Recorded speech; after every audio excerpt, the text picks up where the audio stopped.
YouTube channel تنو voice کے ناظرین السلام علیکم۔ بندر دیگر حیوانات کی طرح ایک حیوان ہے، مگر بعض مفکرین کے مطابق بندر کی پیدائش عام جانوروں کی طرح نہیں ہوئی بلکہ وہ ایک تبدیل شدہ مخلوق ہے۔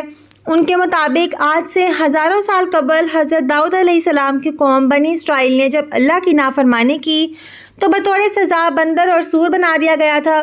اس سخت عذاب کا ذکر قرآن پاک کی آیتوں میں بھی ملتا ہے۔ تو کیا آج اس زمین پر جو بندر موجود ہیں وہ قوم بنی اسرائیل کے نسل سے ہیں جو آج تک اس عذاب میں مبتلا ہیں؟ اس بات میں کتنی سچائی ہے ہم اس ویڈیو میں جانیں گے۔ قرآن پاک میں بہت سی قوموں کے لیے ایسے واقعات بیان ہوئے ہیں جن میں ان کے غلط اعمال اور اللہ تبارک و تعالیٰ کے احکام حدود سے تجاویز کی وجہ سے ان کو عذاب الہی کا سامنا کرنا پڑا۔ اس سلسلے میں ایک مشہور اور عبرتناک واقعہ صحابت کا ہے۔ یہ واقعہ یہودیوں کی ایک بستی سے تعلق رکھتا ہے۔ یہ واقعہ حضرت داؤد علیہ السلام کے دور کا ہے۔ اس زمانے میں حضرت یعقوب کی اولادیں جو بنی اسرائیل کہلاتی تھیں، ان کی آبادی لاکھوں میں تھی جو ارض فلسطین اور یروشلم میں آباد تھے۔ ان میں سے ایک قبیلہ بنی اسرائیل سے علیحدہ ہو کر ایک دریا کے کنارے ایلا نامی بستی میں آباد ہو گئے۔ ان لوگوں کی تعداد 70,000 کے قریب تھی اور یہ نہایت ہی سرکش اور نافرمان لوگ تھے۔ ان لوگوں نے اکثر کام احکام تورات کے خلاف شروع کر دیے۔ تورات کے مطابق حرام کردہ چیزوں کو انہوں نے اپنے اوپر حلال بنا لیا اور موسیٰ علیہ السلام کی شریعت کے منکر ہو گئے۔ یہ قوم جس دریا کے کنارے آباد تھی اس میں کثرت سے مچھلیاں موجود تھیں، لہٰذا یہ لوگ اس دریا سے مچھلیاں پکڑتے تھے اور انہیں بطور غذا استعمال کرتے، نیز ان مچھلیوں کی خرید و فروخت بھی کیا کرتے تھے۔ لہٰذا اللہ نے انہیں ایک آزمائش میں ڈالا۔ حضرت داؤد علیہ السلام کی اس قوم کو یہ حکم ملا کہ وہ ہفتہ یعنی سیچرڈے کے دن مچھلی کا شکار نہ کیا کریں اور نہ دنیا کی کوئی خرید و فروخت کریں۔ اس دن ان کے لیے مچھلیاں پکڑنا حرام قرار دیا گیا۔ البتہ سیچرڈے کے علاوہ دوسرے دنوں میں مچھلیاں پکڑنے کی انہیں اجازت تھی۔ لہٰذا حضرت داؤد علیہ السلام کے حکم سے اس قوم نے اتوار سے جمعے تک مچھلی پکڑنا شروع کر دی، مگر ہفتے کو مچھلیاں دریا میں زیادہ ہوتیں اور باقی کے 6 دن کم ہوتیں۔ ہفتے کے دن جب بھی داؤد علیہ السلام کی قوم دریا کے پاس آتی تو اتنی زیادہ مچھلیاں دیکھ کر ان کا دل بے ایمان ہو جاتا۔ شیطان نے ان کے اس لالچ کا فائدہ اٹھا کر ان کو اکسانا شروع کر دیا اور انہوں نے سوچ لیا کہ سیچرڈے کو وہ دریا میں جال لگا دیا کریں گے اور اتوار کو وہ پکڑ لیا کریں گے۔ اسی طرح کچھ لوگوں نے جال لگا لی اور کچھ لوگوں نے چھوٹے چھوٹے حوض گھر تک بنا لیے اور اس حوض کا دریا تک راستہ بنا دیا۔ ہفتے کے دن جب مچھلیاں ان حوض اور جال میں آ جاتی تو وہ اسے پکا کر کھا لیتے۔ اسی بستی میں اللہ کے کچھ نیک بندے بھی موجود تھے جو کہنے لگے، اے لوگو، اللہ نے ہفتے کے دن شکار کرنے سے منع کیا ہے۔ یہ جو تم جال پھینکتے ہو یا چھوٹے چھوٹے تالاب بناتے ہو، ان میں ہفتے کے دن اگر مچھلی پھنستی ہے تو یہ شکار ہفتے کے دن کا ہوگا۔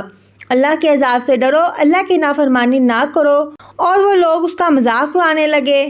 تو یوں اللہ کے ان نیک بندوں نے بستی کے بیچ میں ایک دیوار کو کھڑا کر دیا اور یہ حکم نافذ کیا کہ اللہ کی نافرمانی کرنے والے اس طرف ہو جائیں اور ہم جو اللہ کے فرما بردار ہیں اس طرف رہیں گے۔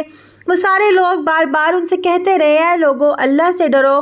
قوم سمود اور قوم لوط کا جو حشر ہوا اس کو یاد کرو اور اللہ کی نافرمانی نہ کرو ورنہ تم پہ بھی کوئی عذاب آ جائے گا۔